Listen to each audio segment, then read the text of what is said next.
Hello, പുതിയൊരു വീഡിയോയിലേക്ക് എല്ലാവർക്കും സ്വാഗതം. ഞാൻ ഇങ്ങനൊരു വീഡിയോ ചെയ്യണോ എന്നൊത്തിരി ആലോചിച്ച് ചെയ്യണ്ട എന്നൊക്കെ വിചാരിച്ചു. കാരണം എനിക്കത് ഓർക്കാൻ പോലും പറ്റാത്തൊരു കാര്യമാണ് കേട്ടോ. അതായത് ഷഹബാസ് എന്ന് പറയുന്ന കുട്ടിയുടെ കാര്യം. ഇതറിഞ്ഞ സമയം തൊട്ടേ എനിക്ക് ഭയങ്കരമായിട്ട്, എനിക്കെന്നല്ല കേട്ടോ, നമുക്കെല്ലാം മനുഷ്യനായിട്ട് പറഞ്ഞ് എല്ലാവർക്കും സഹിക്കാൻ പറ്റത്തില്ല. എന്നിട്ട് പരീക്ഷ എഴുതുന്ന കാര്യവും ഒക്കെ ഒരുപാട് ഞാൻ റിയാക്ഷൻ വീഡിയോകളും യൂട്യൂബ് ചാനലിൽ ഒരുപാട് കാര്യങ്ങൾ കണ്ടിട്ടും ഞാൻ ഇതിനെ ചൊല്ലി ഒരു വീഡിയോ ഒന്നും ഇട്ടില്ല കേട്ടോ. എന്നോട് പലരും ചോദിച്ചായിരുന്നു എന്താ വീഡിയോ ചെയ്യാത്തതെന്ന്. എനിക്കതങ്ങോട്ട് എനിക്ക് മനസ്സിൽ നിന്ന് അങ്ങോട്ട് പറയാൻ പോലും പറ്റത്തില്ല. കാരണം എനിക്ക് ഭയങ്കരമായ സങ്കടം വരും കേട്ടോ. അപ്പം നമ്മൾ സംസാരിക്കണമെങ്കിൽ ഇങ്ങനെ സങ്കടം വന്ന് നമുക്ക് സംസാരിക്കാനും പറ്റത്തില്ല.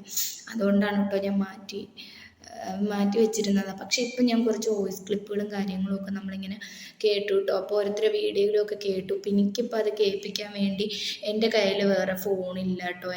അതായത് മറ്റേ ഫോൺ കംപ്ലൈൻ്റ് ആയി കിടക്കുന്നതുകൊണ്ട് എൻ്റെ കയ്യിലില്ല. അപ്പം നിങ്ങളെല്ലാവരും കേട്ട് കാണുമായിരിക്കും. എന്ത് ക്രൂരമായിട്ടാണ് ആ മോനെ കൊന്നത്, എന്ത് ക്രൂരമായിട്ടാണ് പിന്നെ വോയിസ് ക്ലിപ്പിലുണ്ട് കേട്ടോ. എനിക്കത് എന്താണെന്ന് അറിയത്തില്ല കേട്ടോ. എനിക്കത് പറയാൻ തന്നെ പറ്റുന്നില്ല. അതാണ് ഒന്നാമത്തെ കാര്യം കേട്ടോ. ഇത്രയൊക്കെ അധപ്പതിച്ച് പോയോ നമ്മളെയൊക്കെ ഈ ലോകം.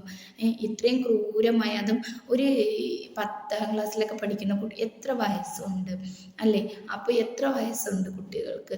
നമ്മൾ പേരൻസ് കൂടുതലും കുട്ടികളെ ഒന്നും ശ്രദ്ധിക്കാതെയും ഓരോ തെറ്റുകൾ ചെയ്തിട്ട് വീട്ടിൽ വരുമ്പോൾ പിടിച്ച് കയറ്റുകയും ന്യായീകരിക്കുകയും ചെയ്യുന്നതുകൊണ്ട് തന്നെയാണ് കേട്ടോ നമ്മളെ ഈ സമൂഹം ഇങ്ങനെ ആവുന്നതും ഒരുപാട് കുറ്റങ്ങൾ ഇങ്ങനെ പെരുകിക്കൊണ്ട് വരുന്നത് കേട്ടോ. ഇപ്പോൾ നമുക്കും കുട്ടികളൊക്കെ ഉണ്ട്, നമുക്കും ഉണ്ട് കേട്ടോ കുഞ്ഞുങ്ങൾ. എന്നെ സംബന്ധിച്ചിടത്തോളം എനിക്ക് ഈ വിഷയം പറയാൻ ഭയങ്കര ബുദ്ധിമുട്ടാണ് കേട്ടോ. എങ്കിലും അതുകൊണ്ട് പറയല്ല, ഇവന്മാരെയൊക്കെ എന്തിനാണ് ഇങ്ങനെ പരീക്ഷയൊക്കെ എഴുതിച്ചിട്ട് എന്ത് കിട്ടാനാണ്? ആ കുഞ്ഞ് നഷ്ടപ്പെട്ടു. ആ കുഞ്ഞിൻ്റെ എന്താ പറയുക, അമ്മയ്ക്കും അച്ഛനും വീട്ടുകാർക്കും നഷ്ടപ്പെട്ടു അല്ലേ? ആ മോൻ്റെ ജീവിതം പോയി. ആ കുഞ്ഞിനെ കൊന്നു കളഞ്ഞു. എന്നിട്ട് ഇവന്മാരെയൊക്കെ എന്തിനാണ് സംരക്ഷിക്കുന്നത്? അപ്പം അതിൽ നിന്ന് ഇങ്ങനെ സംരക്ഷിച്ച് വെക്കുമ്പോൾ തന്നെ എന്താണ് സംഭവിക്കുന്നത്? പിന്നെയും ഒരുപാട് കുട്ടികൾ ഇങ്ങനെ തെറ്റുകളിലോട്ട് പൊയ്ക്കൊണ്ടിരിക്കും കേട്ടോ. എനിക്കും 2 മക്കളുണ്ട് കേട്ടോ. എനിക്കും സത്യം പറയാമല്ലോ, ഇപ്പം നമ്മളെ ചുറ്റും നടക്കുന്നതൊക്കെ കണ്ടാൽ മൊത്തത്തിൽ നമുക്ക് പേടിയാണ് കേട്ടോ.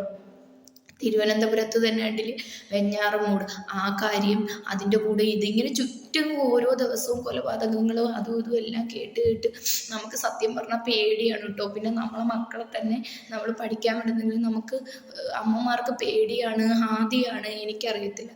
പക്ഷെ ഒരു കാര്യം പറയാം കേട്ടോ, ഈ ഒരു നല്ലൊരു പുണ്യമാസമാണ് കേട്ടോ റംദാൻ മാസം.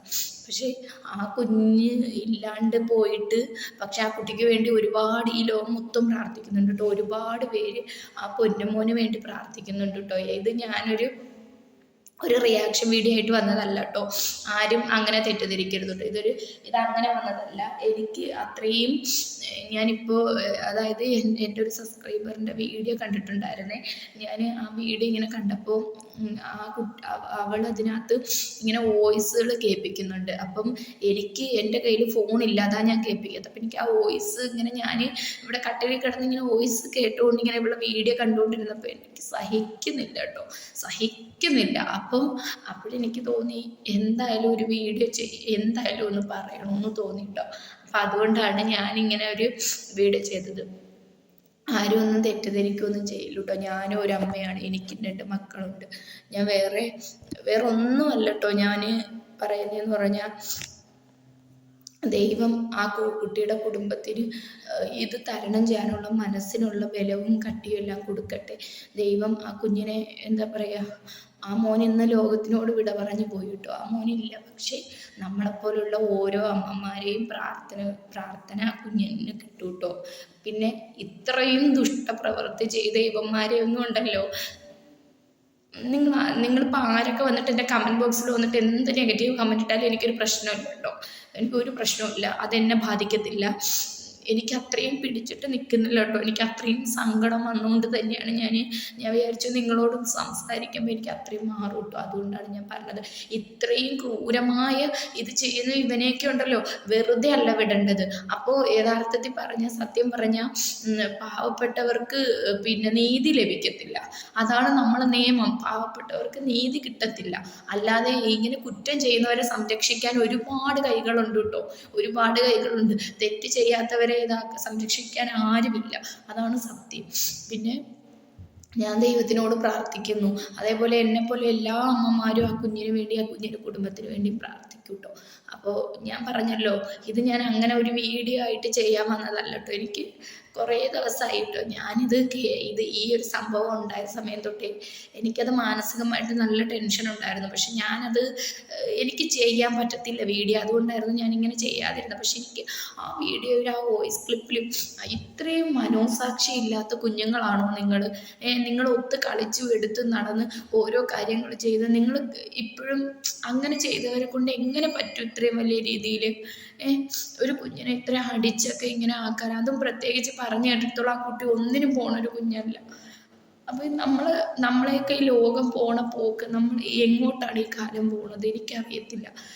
എല്ലാ പേരൻസും ഞാൻ ഇത്രേ പറയുന്നുള്ളൂ, മക്കൾ കുഞ്ഞു കുഞ്ഞു തെറ്റുകൾ ചെയ്യുമ്പോൾ തന്നെ നമ്മൾ അവർക്ക് വേണ്ടുന്ന എന്താ പറയുക അതിനുള്ള കാര്യങ്ങൾ നമ്മളത് പറഞ്ഞ് മനസ്സിലാക്കി കൊടുക്കണം. അല്ലാതെ ആ തെറ്റിനെ മറച്ച് നമ്മൾ അവരെ ചേർത്ത് പിടിക്കുമ്പോൾ അവർ പിന്നെയും തെറ്റുകൾ ചെയ്യത്തേ ഉള്ളൂ. പിന്നെ എന്നെ സംബന്ധിച്ചിടത്തോളം ഞാൻ ഇപ്പോഴും പറയുകയാണ്, ഈ കുട്ടികളെ എന്തിനാണ് പരീക്ഷ എഴുതിക്കുന്നത്? നീയൊക്കെ പരീക്ഷ എഴുതിയിട്ട് ഒരു കാര്യമില്ല. ഇപ്പം എൻ്റെ ഈ വീഡിയോയുടെ താഴെ വന്ന് ആരെന്ത് പറഞ്ഞാലും എനിക്കൊന്നുമില്ല, ഞാൻ ഉള്ള കാര്യം പറയുമോ. നീയൊക്കെ ഈ പരീക്ഷ എഴുതിയിട്ട് നിനക്കൊക്കെ എന്ത് കിട്ടാനാണ്? എന്തിട്ടുണ്ടാക്കാനാണ്? നിനക്കൊക്കെ എന്തുണ്ടാക്കാനാ? ഞാൻ അതുകൊണ്ടല്ല നീയൊക്കെ ജീവിച്ചിരിക്കും കാലം വരെ ഒരിക്കലും പ്രാവുമല്ല കേട്ടോ. ജീവിച്ചിരിക്കും കാലം വരെ നിനക്കൊന്നും ഒരു നല്ല കാര്യം ദൈവം തരാൻ പോണില്ല. നീയൊക്കെ എന്തിനാണ് ഒരു കുഞ്ഞിനെയും കൊന്നിട്ട് എന്തിനാണ് ഇങ്ങനെ? അപ്പം എനിക്ക് പെട്ടെന്ന് ഇങ്ങനൊന്നും സംസാരിക്കണമെന്ന് തോന്നിക്കൊണ്ട് ഞാൻ വന്നിട്ട് സംസാരിച്ച് പോയതാണ് കേട്ടോ. അപ്പം അതുകൊണ്ട് ആരും ഒന്നും ഇതായിട്ട് എടുക്കരുത്. പിന്നെ പിന്നെന്താ പറയുക, നമ്മൾ ഇത് നിയമം തെളിയിച്ചുകൊണ്ടിരിക്കുവാണ്. കുറ്റം ചെയ്യുന്നവർക്ക് വേണ്ടത്ര സംരക്ഷണം കൊടുക്കുന്നു, അതായത് പരീക്ഷ എഴുതിക്കുന്നു. ഞാൻ ചോദിക്കട്ടെ, ഈ കൊലക്കുറ്റം ചെയ്ത് ഒരു കുഞ്ഞിനെ അടിച്ചു കൊന്ന ഇവനൊക്കെയാണോ പരീക്ഷ എഴുതാൻ വേണ്ടി ഇതാക്കി കൊടുക്കുന്ന നിയമം? എനിക്ക് കൂടുതൽ ഭയങ്കര വലിയ വിദ്യാഭ്യാസമൊന്നുമില്ല കേട്ടോ. ഞാൻ 10ാം ക്ലാസ് വരെ പഠിച്ചിട്ടുള്ളൂ. എനിക്ക് ഭയങ്കര വലിയ രീതിയിലൊന്നും സംസാരിക്കാനൊന്നും അറിയത്തില്ല കേട്ടോ. എനിക്ക് ഭയങ്കര രീതിയിൽ നിയമം, എനിക്ക് അതും ഇതൊന്നും സംസാരിക്കാൻ അറിയത്തില്ല. പക്ഷെ ഒരമ്മയാണ് എന്ന നിലയ്ക്ക് ഞാനിവിടെ സംസാരിക്കുവാണ് കേട്ടോ. ഇവനെയൊക്കെ ഇങ്ങനെയൊന്നും അല്ല ചെയ്യേണ്ടത്. ആ കുഞ്ഞ് എന്തുമാത്രം വേദന അനുഭവിച്ചായിരിക്കും ആ കുഞ്ഞ് ഈ ലോകത്തുനിന്ന് വിട പറഞ്ഞത്, ആ കുഞ്ഞ് പോയത്. അപ്പം അത് വെച്ചിട്ട് എനിക്ക് അത്രയും സഹിച്ചില്ല. അതുകൊണ്ടാണ് കേട്ടോ ഞാനിങ്ങനൊരു വീഡിയോ ചെയ്തത്. എനിക്ക് തോന്നി അങ്ങനെ ഞാനൊരു വീഡിയോ എടുത്തതാണ് കേട്ടോ. അപ്പോൾ ഇനിയെങ്കിലും ഇതോടെ നമ്മളെ ലോകത്ത് എന്താ പറയുക, ഇതോടെ അവസാനിക്കട്ടെ. ഇനിയെങ്കിലും ഒരു മക്കളും ഇങ്ങനെ ക്രൂരമായ ഓരോ കാര്യങ്ങൾ ചെയ്യാൻ മനസ്സ് വരാതിരിക്കട്ടെ. അത്രേ എനിക്ക് പ്രാർത്ഥനയുള്ളൂ കേട്ടോ. കാരണം നമുക്ക് ചുറ്റും നടക്കുന്നത് എന്നും കുറേ കൊലപാതകങ്ങൾ, ലഹരിക്ക് അടിമയാവുക, അങ്ങോട്ടും ഇങ്ങോട്ടും കൊല്ലുക, പീഡനം. എനിക്കറിയത്തില്ല ഈ ലോകം എങ്ങോട്ടാണ് പോണതെന്ന് എനിക്കറിയത്തില്ല. നമുക്കിപ്പോൾ ഒരു പെൺകുട്ടി ഉണ്ടെങ്കിൽ കുഞ്ഞുങ്ങളെയായാലും ഒറ്റയ്ക്ക് നമുക്ക് എങ്ങും വിടാൻ പറ്റത്തില്ല, ആൺകൊച്ചുങ്ങളായാലും വിടാൻ പറ്റില്ല. മൊത്തത്തിൽ നമുക്കിപ്പോൾ എല്ലാവർക്കും പേടിയാണ് കേട്ടോ. നമ്മൾ ഏതാണെന്ന് പോലും അറിയാൻ വയ്യാത്തൊരു സ്റ്റേജിൽ കൂടെ കേട്ടോ നമ്മളെല്ലാം നീങ്ങുന്നത്. പിന്നെ ആ മോന് ഞാൻ പറഞ്ഞല്ലോ, ആ മോനോട് ഒരുപാട് സ്നേഹമുണ്ട് കേട്ടോ. അല്ലാതെ എനിക്കൊന്നും പറയാനില്ല കേട്ടോ, ഒന്നും പറയാനില്ല. അത്രയേ ഉള്ളൂ. ഞാൻ ഇത്രയും പറയാൻ വേണ്ടി വന്നതാണ് കേട്ടോ. ശരി.